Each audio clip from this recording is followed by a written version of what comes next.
오늘 아침에 누가복음 13장 10절에서 21절 본문으로 말씀을 나누겠습니다. 오늘 본문 무려 18년 동안이나 귀신 들려서 앓으며 꼬부라져 조금도 펴지 못하는 한 여자가 예수님을 만나게 되면서 이제 예수님의 안수하신 그 긍휼로 여자를 만져주셨을 때에 여자가 이제 곧 나음을 받게 되는 그런 사건이 먼저 나타나고 있습니다. 근데 이제 이 사건이 안식일에 일어났다라는 데 초점을 맞추고 있죠. 사망과 저주와 사탄의 권세 아래 영원한 저주가 되었을 한 영혼에게 예수님과의 그 만남이 얼마나 큰 축복이 되는 것입니까? 예수님은 사탄에게 매인 영혼을 자유케 하시는 분이다 라는 것을 알게 됩니다. 저는 이런 대목을 접할 때마다, 대할 때마다 정말 그래서 복음이구나, 그래서 그 영적인 기쁨과 흥분을 감출 수가 없습니다.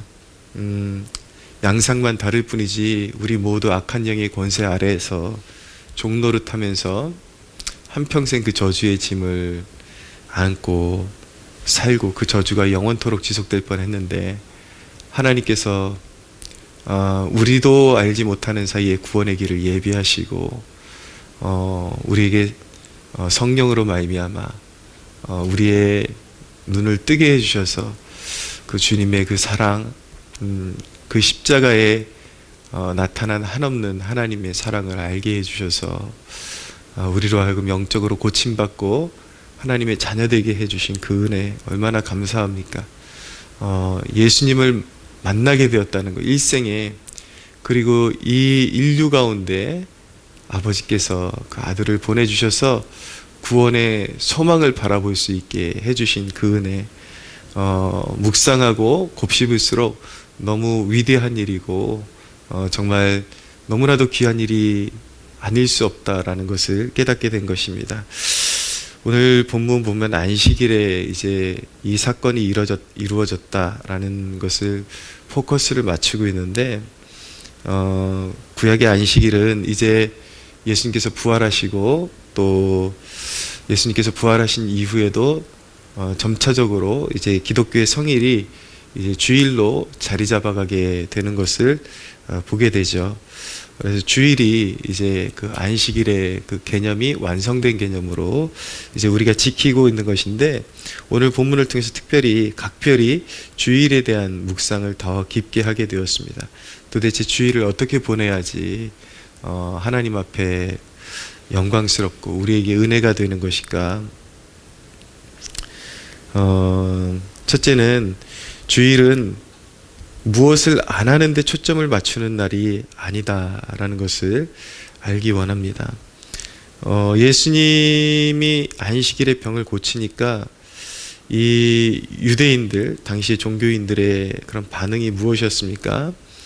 안식일에 병 고치는 것을 한 영혼이 18년 동안이나 귀신에게 매여 있다가 나음을 받았는데 그것이 못마땅해 가지고 예수님을 힐난하고 예수님의 이제 약점을 찾고 이런 모습들을 보이게 되죠. 14절에 보니까 회당장이 예수께서 안식일에 병 고치시는 것을 분내어 한 영혼이 지금 치유를 받았는데 분을 내고 있습니다. 무리에게 이르되 일할 날이 엿새가 있으니 그동안에 와서 고침을 받을 것이요 안식일에는 하지 말 것이니라. 안식일에는 고치지 말아라.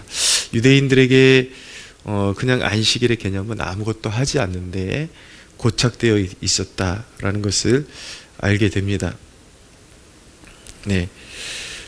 과거에 제가 신학교 시절에 들은 얘기로는 유대인들은 아직도 안식일에는 자신은 아무 일도 하지 않기 위해서 호텔이나 이런 데 가면은 외국에서 이제 여행 온 사람에게 그 엘리베이터 버튼을 대신 눌러달라고, 그것이 일이 되기 때문에. 그렇지만 엘리베이터는 또 타고 다니고 그런 모순적인 모습을 보면서 참 이해가 가지 않았다라는 그런 교수님의 이야기를 들은 적이 있습니다. 아직도 그런 외식적인 그런 행태에서 벗어나지 않은 모습을 보이고 있는 것이죠. 아직도 율법의 구속을 받고 있기 때문에 영적으로 자유롭지를 못하고 그 율법의 정신을 새겨서 정말 하나님을 섬기고 이웃을 살리는데 그 포커스를 맞춘 것이 아니라 어떤 일을 특정한 일을 하지 않는 것에만 포커스를 맞추었기 때문에 그런 이제 패단이 보이게 되는 것입니다. 지금도 우리가 살아가는 현재를 살아가는 지금 이 시대를 살아가는 그리스도인들의 모습, 예배를 수동적으로만 생각하는 경향이 다분히 있는 것 같습니다. 그냥 하루 뭐 아무것도 안 하고, 근데 정작 아무것도 안 한다라는 것은 어떤 의미에서 보면 하나님의 일을 오히려 등한시하고 하지 않는 모습이고, 오히려 예배를 드리고 나면 이제 나머지 시간은 오락이나 생업을 위해서 사용되는 모습, 이런 모습들이 참 안타깝습니다. 저도 이렇게 주일날 오후를 잘 보내고 있나라고 이렇게 스스로 점검해 보았을 때에 때때로 그렇지 못한 것 같은 모습들을 발견하곤 합니다.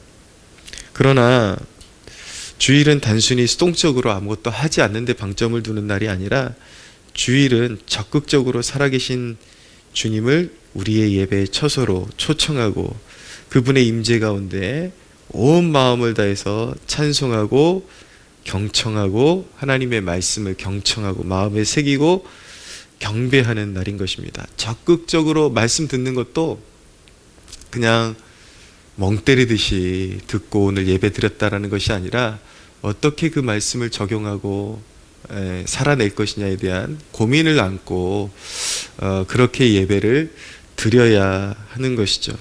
근데 오히려 하나님 앞에 드려지는 예배는 너무나도 수동적이고 생기 없고 예배 끝나고 나면 그때부터 생기가 돌면서 세상 일을 찾아서 헤매는 그런 모습들이 오늘날 신앙인들의 그런 모습에 만연해 있지는 않나라는 생각을 갖게 됩니다. 그런 면이 너무나도 아쉽고 사실은 그것이 단순히 아쉬운 면이 아니라 굉장히 죄된 모습이다라는 것을 알게 되는 것입니다.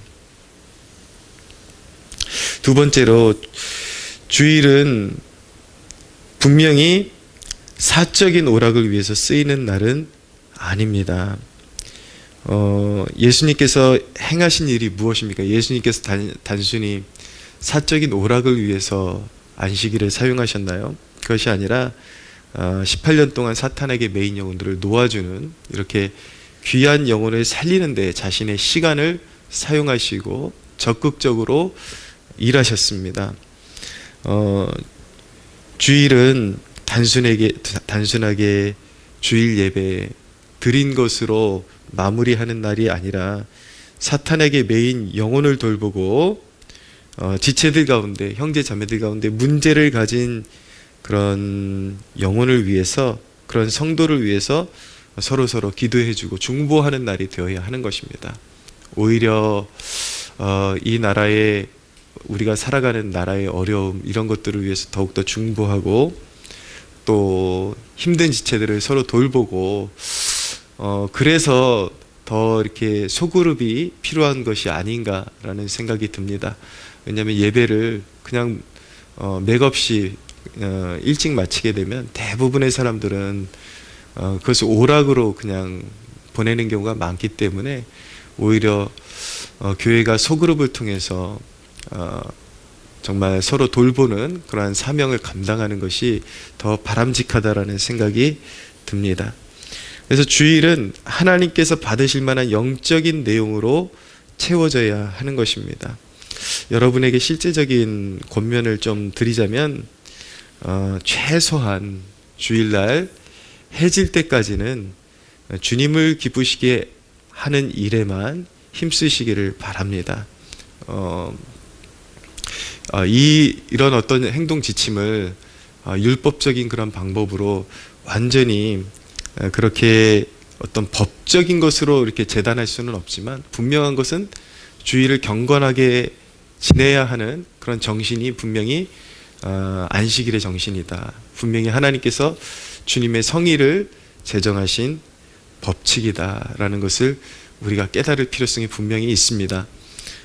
그래서 과거에 어떤 청교도들이나 아니면 뭐 부흥운동을 주도했던 그런 사람들의 그런 역사, 일기, 그런 어떤 문서로 남아있는 그런 내용들을 보면 그들은 주일날 철저하게 오락을 금하고, 그리고 자기 개인을 위해서 시간을 사용하게끔 허용하지를 않고 철저하게 절제하면서 오직 하나님 앞에 영광 올려드리는데 그렇게 시간을 보내도록 정해놓고 살았다라는 것을 보게 됩니다. 원래는 우리가 저녁 예배가 있었는데 최근에는 저녁 예배를 드리지 않는 교회들이 많아졌죠. 우리 교회도 각별히 그렇게 저녁에 예배를 드리지 않습니다만은 그렇다고 해서 무분별하게 시간을 보내라는 것은 아니고, 오히려 가정이 모여서 이렇게 경건회를 갖고 함께 하루를 경건하게 살고 마무리하는 그런 태도가 꼭 필요하다라는 것을 알아야 합니다.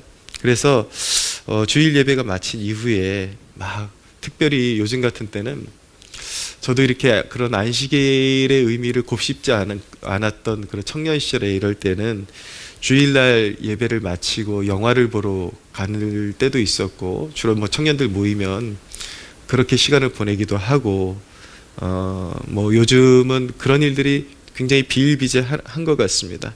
그런데 그렇게 영화를 보거나 노골적인 오락을 하는 것보다 오후에 하나님 앞에 더 마음을 모아드리면서 성경을 읽거나, 아니면 가족끼리 식사하면서 받은 은혜를 나누면서 구체적인 적용점을 나누는 것도 훌륭한 길이라고 생각이 됩니다. 그렇게 시간을 보내도록 노력을 하십시오. 그리고 굳이 무언가 다음날 뭐 급한 그런 뭐 어떤 프로젝트나 어떤 시험이 있다면 적어도 온전하고자 할진데 그냥 주일은 그대로 그냥 그렇게 보내는 것이 더 바람직하지만, 어쩔 수 없이 그 다음날 좀 급한 일이 있다면 일단 해가 질 때까지는 주님께만 집중하고 봉사하고, 오늘날 그리스도인들 가운데 교회에 전혀 봉사하지 않는 사람들 많습니다.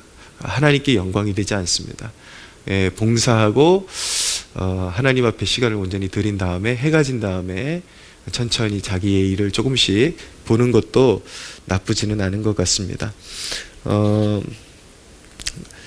교회는 하나님 나라의 함축이고 결정체라고 볼 수가 있습니다. 그래서 18절 이후에 예수님께서 이 여인을 고쳐주신 그 기사 다음에 그러므로 하면서 하나님 나라를 무엇으로 비유할까? 그러면서 겨자씨 한 알 같은 것이다.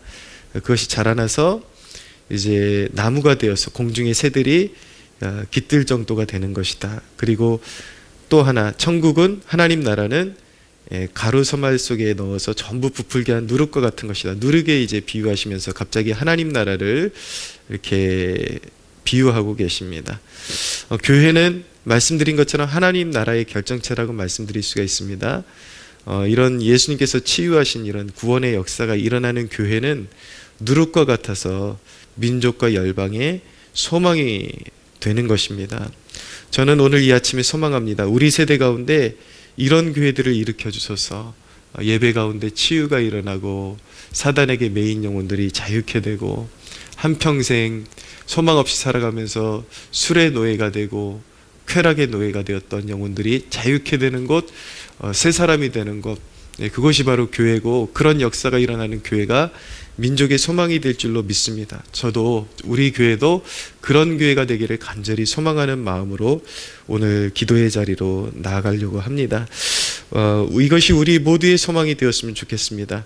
하나님, 우리 세대 가운데 이런 교회를 일으켜 주셔서 어두운 세상에 소망이 되는 교회들을 새롭게 일으켜 주셔서 이 나라의 영적인 소망이 끊이지 않게 하옵소서. 이 기도 제목으로 하나님 앞에 나아가는 하루가 되기를 주님의 이름으로 축복드립니다.